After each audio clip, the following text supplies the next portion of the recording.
Hi സുഹൃത്തുക്കളെ, ഞാൻ ഇന്ന് പുതിയ ഒരു വിഷയവുമായിട്ടാണ് നിങ്ങളുടെ മുന്നിൽ വന്നിരിക്കുന്നത്. കേട്ടാൽ തികച്ചും സാങ്കല്പികമെന്ന് തോന്നുന്ന, നമ്മൾ ഇതുവരെ വിശ്വസിച്ചു കൊണ്ടിരുന്ന എന്നാൽ ഏറെക്കുറെ യാഥാർത്ഥ്യമുള്ള ഒരു സംഭവത്തെക്കുറിച്ചാണ് ഞാൻ വിവരിക്കാൻ പോകുന്നത്. നമ്മളെല്ലാം ഇല്ലുമിനാറ്റി എന്ന് കേട്ടിട്ടുണ്ടാവും, ഒരുപാട് കേട്ടിട്ടുണ്ട്. ഇല്ലുമിനാറ്റി സത്യമാണോ? ഇല്ലുമിനാറ്റി എന്നുള്ളത് നുണയാണോ?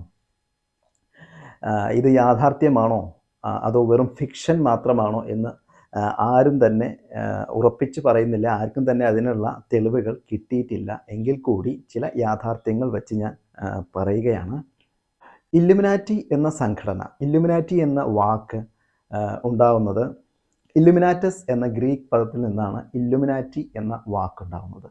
ഇല്ലുമിനാറ്റസ് എന്ന ഗ്രീക്ക് പദത്തിൻ്റെ അർത്ഥം വെളിപ്പെട്ടത്, വെളിപാട് എന്നൊക്കെയാണ് അതിൻ്റെ മീനിങ് വരുന്നത്. ഈ സംഘടന ആദ്യമായിട്ട് രൂപീകരിക്കുന്നത് 1976 ഈ ഒരു സംഘടന ആദ്യമായിട്ട് രൂപീകരിക്കപ്പെടുന്നത്. ഇല്ലുമിനാറ്റി എന്ന ഈ സംഘടന ആദ്യമായിട്ട് രൂപീകരിക്കുന്നത് ജർമ്മനിയുടെ ഭാഗമായിട്ടുള്ള ബവേറിയയിലുള്ള ഒരു പ്രൊഫസറാണ്. അദ്ദേഹത്തിൻ്റെ പേര് ആദം വെയ്ഷാഫ്റ്റ് എന്നാണ് അദ്ദേഹത്തിൻ്റെ പേര്. ആദ്യമായിട്ട് ഈ ഒരു സംഘടനയുടെ പേര് നിശ്ചയിച്ചിരുന്നത് പെർഫെക്റ്റബിലിസ്റ്റസ് എന്നാണ്. എന്നാൽ പിന്നീടാണ് ഇല്ലുമിനാറ്റി എന്ന ഒരു പേരിലേക്ക് അദ്ദേഹം എത്തുന്നത്. ഈ ഒരു സംഘടനയുടെ ലക്ഷ്യം എന്താണെന്ന് വെച്ചാൽ, ഈ സംഘടനയുടെ ലക്ഷ്യം പ്രധാനമായിട്ടും അന്ധവിശ്വാസങ്ങളെ എതിർക്കുക, ഒരു ഫ്രീ സൊസൈറ്റി, അതായത് അന്നത്തെ കാലങ്ങളിൽ 1700കളിലൊക്കെ ക്രിസ്തീയ സഭ, കത്തോലിക്കൻ സഭ പിടിമുറുക്കിയ ഒരവസ്ഥയായിരുന്നു.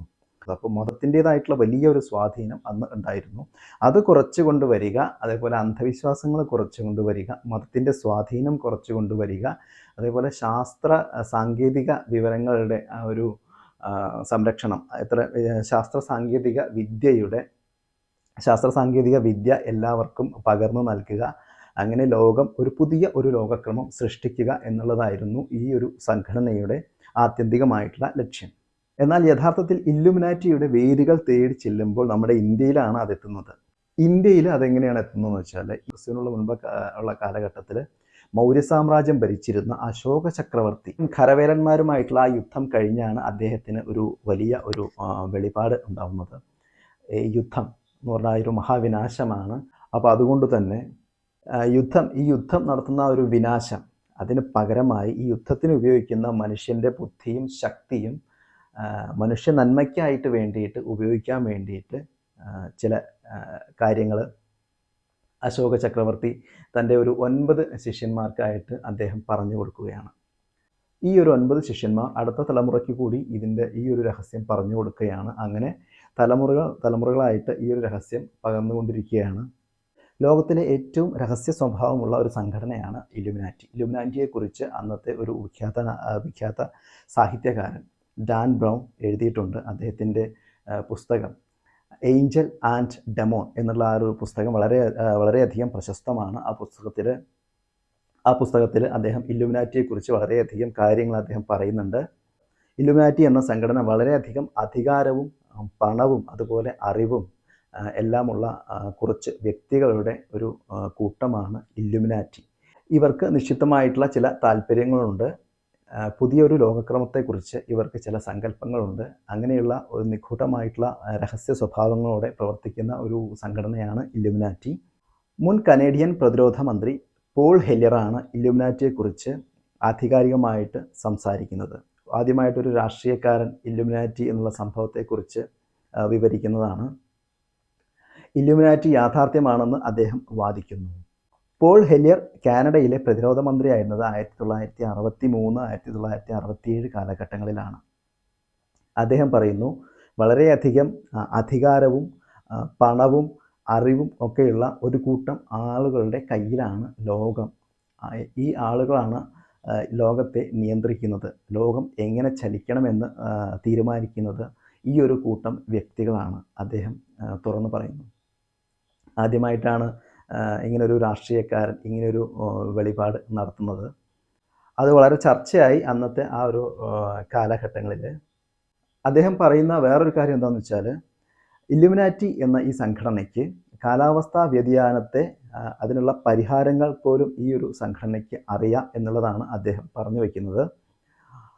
പക്ഷേ ഇല്ലുമിനാറ്റി എന്നുള്ള ഈ ഒരു സംഘടനയുടെ ഭൂരിപക്ഷം അംഗങ്ങളും പെട്രോളിയം വ്യവസായവുമായിട്ട് ബന്ധപ്പെട്ട ആൾക്കാരാണ്. അതുകൊണ്ട് തന്നെ കാലാവസ്ഥാ വ്യതിയാനത്തിനുള്ള പരിഹാരങ്ങൾ, അതിൻ്റെ ദൂഷ്യഫലങ്ങൾ മാറ്റുവാനുള്ള പരിഹാരങ്ങൾ അവർക്ക് അറിയാമെങ്കിൽ തന്നെയും അവരത് വെളിപ്പെടുത്തില്ല എന്നാണ് അദ്ദേഹം പറയുന്നത്. കാരണം ലോകത്തിലെ ഏറ്റവും വലിയ പെട്രോളിയം വ്യവസായ ഭീമന്മാരിൽ കുറേ പേരാണ് ഇതിൻ്റെ ഭാഗമായിട്ടുള്ളത്. അവർക്കൊരിക്കലും പെട്രോളിയം വ്യവസായത്തെ തകർക്കണമെന്ന് അവർക്ക് ആഗ്രഹമില്ല. അതുകൊണ്ട് തന്നെ അവർ അതിനുള്ള പരിഹാരം ഒരിക്കലും അവർ പുറത്തുവിടില്ല എന്നുള്ളതാണ് അദ്ദേഹം പറഞ്ഞു വയ്ക്കുന്നത്. മുൻ അമേരിക്കൻ പ്രസിഡന്റ് റീഗൻ്റെ മരണം, അതേപോലെ മൈക്കിൾ ജാക്സന്റെ മരണം, ഇതൊക്കെ സംഭവിക്കുന്നത് ഈ ഒരു ഗൂഢ സംഘടനയുടെ പ്രവർത്തന ഫലമായിട്ടാണ് എന്നുള്ളതാണ് വേറൊരു വാദം. അതിൽ എത്രത്തോളം സത്യമുണ്ടെന്നറിയില്ല. എങ്കിലും നമ്മുടെ ഇന്ത്യയിലേക്ക് നമ്മൾ നോക്കുകയാണെങ്കിൽ നമ്മുടെ ഹോമി ഭാഭ, H.G. ഹോമി ഭാഭ, നമ്മുടെ ഇന്ത്യൻ ആണവ ശക്തിയുടെ ഉപജ്ഞാതാവ് എന്ന് തന്നെ പറയാം. ഹോമി ഭാഭയുടെ മരണം ഒരു കൊലപാതകമായിരുന്നു എന്നും അതിൻ്റെ പിറകിലുള്ള ഇല്ലുമിനാറ്റിയുടെ കരങ്ങളെക്കുറിച്ചും ചില വാദങ്ങൾ നടന്നിട്ടുണ്ട്. അതുപോലെ തന്നെ ജവഹർലാൽ നെഹ്റുവിന് ശേഷം ഇന്ത്യ ഭരിച്ച ലാൽ ബഹദൂർ ശാസ്ത്രിയുടെ താഷ്കെൻഡിൽ വെച്ചിട്ടുള്ള നിര്യാണം, അദ്ദേഹത്തിൻ്റെ ആ ഒരു മരണവും ഒരു കൊലപാതകമായിരുന്നു എന്നാണ് ചിലർ പറയുന്നത്. ഇല്ലുമിനാറ്റിയുടെ കരങ്ങൾക്കുള്ള പങ്ക്, ഇതിനെക്കുറിച്ച് വളരെയധികം വാദങ്ങൾ നടക്കുകയുണ്ടായിട്ടുണ്ട്. അതേപോലെ ബിൻ ലാദൻ്റെ മരണത്തിന് പുറകിലും, അതുപോലെ ഇപ്പോൾ ഈയിടെ റീസെൻ്റ്ലി സംഭവിച്ച നമ്മുടെ Ibrahim Raisi, Iran president Ibrahim റയീസിയുടെ മരണത്തിന് പിന്നിലും ഇല്ലുമിനാറ്റി എന്നുള്ള ഈ ഒരു സംഘടനയ്ക്ക് പങ്കുണ്ട് എന്നുള്ള ചില വിവരങ്ങൾ പുറത്തു വന്നിട്ടുണ്ട്. ഇങ്ങനെയൊക്കെ കുറേയൊക്കെ സാങ്കല്പികമായതായിരിക്കാം. ഒരുപാട് വാദങ്ങളും പ്രതിവാദങ്ങളും ഇല്ലുമിനാറ്റി എന്നുള്ള ഒരു സംഘടനയെക്കുറിച്ച് ഒരുപാട് പുറത്തു വന്നിട്ടുണ്ട്. എന്നാൽ ആദ്യകാലങ്ങളിൽ ജനങ്ങളെ രക്ഷിക്കുക എന്നുള്ള ഒരു ഉദ്ദേശവുമായിട്ട് വന്നിട്ടുള്ള ഈ ഒരു സംഘടന പിന്നീട് സ്വന്തം ലാഭത്തിൽ മാത്രം ശ്രദ്ധയൂന്നുന്ന ഒരു കാഴ്ചയാണ് കാണുന്നത്. സ്വന്തം ലാഭത്തിന് വേണ്ടി, സ്വന്തം വ്യവസായത്തിൻ്റെ അല്ലെങ്കിൽ സ്വന്തം ബിസിനസ്സിൻ്റെ ആ ഒരു വളർച്ചയ്ക്ക് വേണ്ടിയിട്ടാണ് ഇവർ പ്രവർത്തിക്കുന്നത്. പിന്നീട് അങ്ങനെ ഒരുപാട് വ്യാവസായിക, രാഷ്ട്രീയ, സാമുദായിക, സാമൂഹിക, എൻ്റർടൈൻമെൻറ്റ് മേഖലകളിലൊക്കെ ഇല്ലുമിനാറ്റിയുടെ സ്വാധീനം ഒരുപാട് നമുക്ക് കാണാൻ സാധിക്കും എന്നാണ് പറയുന്നത്. ബോളിവുഡ്, അതേപോലെ ഹോളിവുഡ്, അങ്ങനെയുള്ള സിനിമാ വ്യവസായങ്ങളിൽ പോലും ഇല്ലുമിനാറ്റിയുടെ പ്രവർത്തനങ്ങൾ, ഇല്ലുമിനാറ്റിയുടെ കരങ്ങൾ പ്രവർത്തിക്കുന്നുണ്ട് എന്നുള്ളതാണ് പറഞ്ഞു വരുന്നത്. ഞാൻ കഴിഞ്ഞ വീഡിയോയിൽ പറഞ്ഞ ഒരു കാര്യം, ആ ഒരു വീഡിയോയുടെ തുടർച്ചയാണ് ഈ വീഡിയോ എന്ന് ഞാൻ പറഞ്ഞിട്ടുണ്ടായിരുന്നു. ധ്രുവ് റാഠിയെക്കുറിച്ചായിരുന്നു കഴിഞ്ഞ എൻ്റെ വീഡിയോ.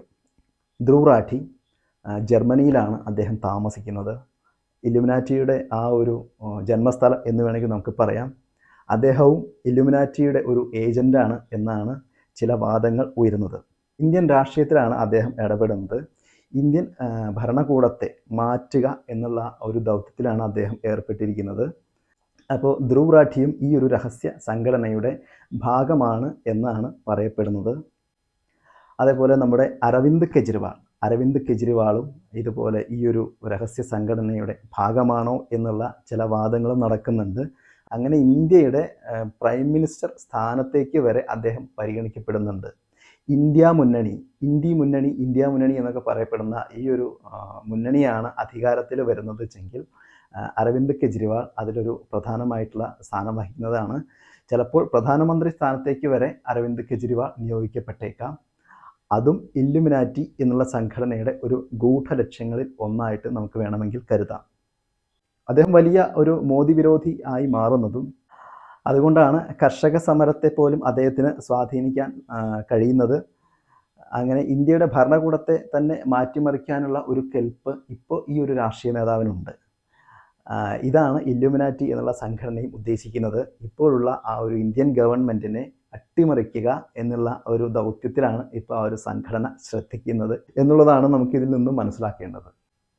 അതേപോലെ തന്നെ ഇന്ത്യൻ രാഷ്ട്രീയത്തിൽ ഇപ്പോൾ ഇടപെട്ടുകൊണ്ടിരിക്കുന്നത് US-ഉം ജർമ്മനിയും ഒക്കെ വളരെ ശക്തമായിട്ട് ഇന്ത്യൻ രാഷ്ട്രീയത്തിൽ, ഇന്ത്യൻ ജനാധിപത്യ വ്യവസ്ഥയിൽ, ഇന്ത്യൻ തെരഞ്ഞെടുപ്പിൽ ഇടപെടുന്ന ഒരു കാഴ്ചയാണ് നമ്മൾ കാണുന്നത്. ഒരു രഹസ്യ സംഘടനയുടെ, ഇല്ലുമിനാറ്റിയുടെ ചില കരങ്ങൾ ഇന്ത്യൻ ഡയസ്പോറയിലേക്ക് നീളുന്നുണ്ടോ എന്നുള്ള സംശയം ബലപ്പെടുത്തുകയാണ്. അപ്പോൾ നിർത്തുന്നു. ഈ വീഡിയോ ഇഷ്ടമായെങ്കിൽ ലൈക്ക് ചെയ്യുക, ഷെയർ ചെയ്യുക, സബ്സ്ക്രൈബ് ചെയ്യുക. And don't forget to click the bell icon for further notifications. Thank U.